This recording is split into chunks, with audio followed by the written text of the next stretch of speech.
Rise TV, सच सबसे आगे। निकलना खुल्द से आदम का सुनते आए थे, लेकिन बड़े बेआबरू हो के तेरे कूचे से हम निकले।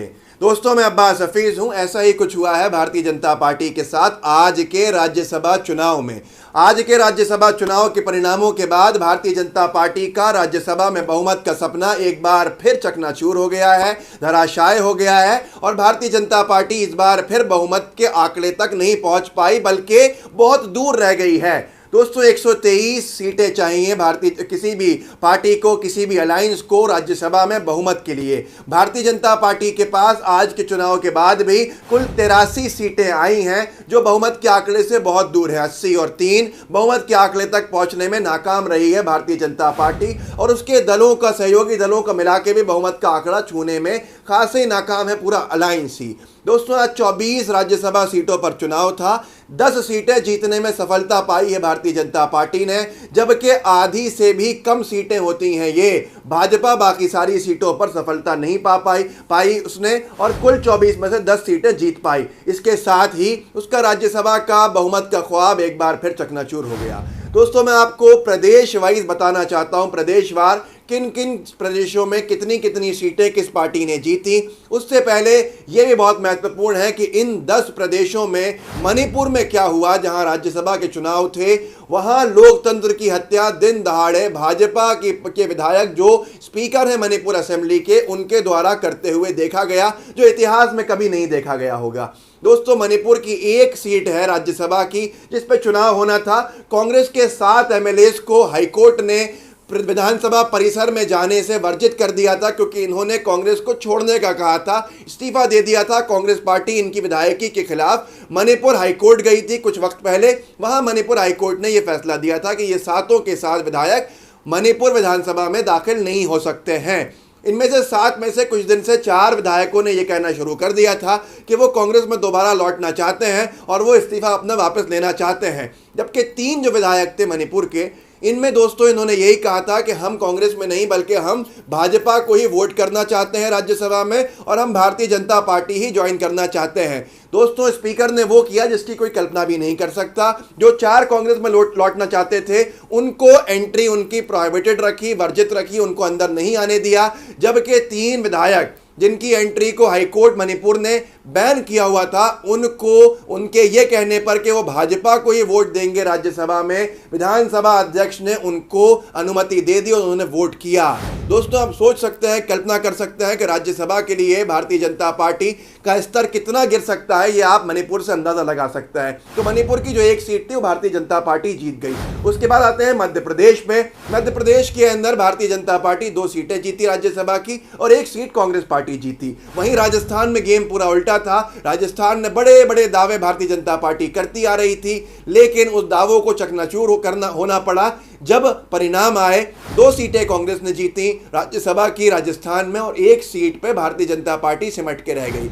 यहां पर एक महत्वपूर्ण बात यह है कि भारतीय जनता पार्टी राजस्थान और मध्य प्रदेश में यह दावा करते हुए आ रही थी कि हमारे लिए कांग्रेस के विधायक क्रॉस वोट करेंगे, मतलब कांग्रेस के विधायक कुछ ऐसे हैं जो कांग्रेस को नहीं बल्कि भाजपा के कैंडिडेट को वोट डालेंगे।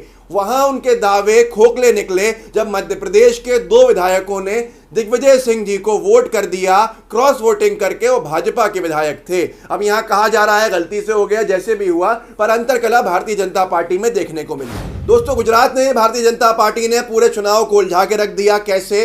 2 सीटों के ऊपर भारतीय जनता पार्टी को जीत प्राप्त हो गई, विजय प्राप्त हो गई।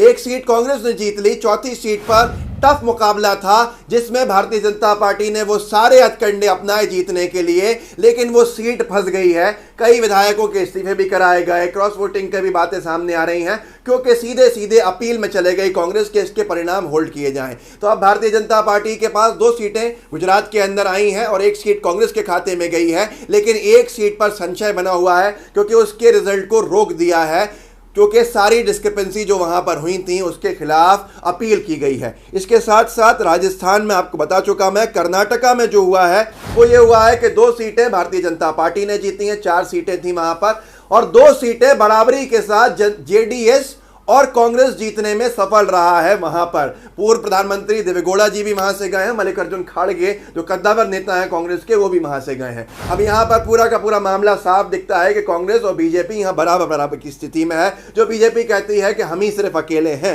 इसके साथ साथ अरुणाचल प्रदेश में यह हुआ है कि भारतीय जनता पार्टी को एक सीट वहां पर राज्यसभा की मिल गई है। झारखंड में एक सीट पर भाजपा सिमटी है और एक सीट पर कांग्रेस जेएम शिबू सोरेन को भेजने में कामयाब हो गए हैं। और इसके साथ साथ आंध्र प्रदेश में वाईएसआर कांग्रेस पार्टी ने 4 सीटें राज्यसभा की जीती हैं और भारतीय जनता पार्टी का वहां खाता नहीं खुला है। जो भाजपा कहती है कि हम एक पूरे देश के अंदर हावी हैं, उसको देखना पड़ेगा, समझना पड़ेगा। इसके साथ साथ मेघालय में एनपीपी को एक सीट मिली है और मिजोरम में एमएनएफ को एक सीट मिली है। यहां भाजपा के एक विधायक ने वोटिंग करने से ही मना कर दिया, यह भी चौंका देने वाली बात थी।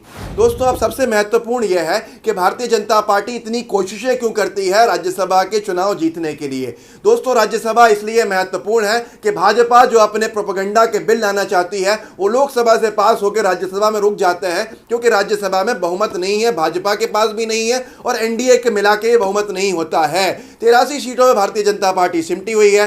123 सीट चाहिए बहुमत के लिए, जो कि भारतीय जनता पार्टी बहुत दूर है। इसीलिए एनआरसी, सीएए ऐसे तमाम बिलों का अब चांस जो है बिल्कुल खत्म सा हो गया है और भारतीय जनता पार्टी की डर्टी पॉलिटिक्स जो है अब बेनकाब भी होती आ रही है कि कैसे इन्होंने मणिपुर में चुनाव जीतने के लिए हथकंडे अपनाए और कैसे दूसरे राज्यों के अंदर भी इन्होंने अपनी पूरी की पूरी बिसात बिछाई, लेकिन फिर भी भारतीय जनता पार्टी बहुमत से दूर रह गई और अपनी ही 83 सीटों पर समेट के रह गई। 123 सीट राज्यसभा के बहुमत का ख्वाब भारतीय जनता पार्टी के पास आज अधूरा रह गया। जनता इनको समझ रही है, धीरे धीरे इनके पास से राज्य जा रहे हैं। राज्य में जो विधायक होते हैं, जो उनकी संख्या बल होता है, उसी के आधार पर सीटें राज्यसभा में बढ़ती हैं। इस साल बहुत बड़ा झटका लगा था भाजपा को पिछले साल कि राजस्थान, मध्य प्रदेश, छत्तीसगढ़ उनके हाथ से निकल गया था। अब महाराष्ट्र भी निकल गया उनके हाथ से और अब धीरे धीरे मणिपुर और तमाम प्रदेश उनके हाथ से निकल रहे हैं। बिहार के चुनाव आने वाले हैं,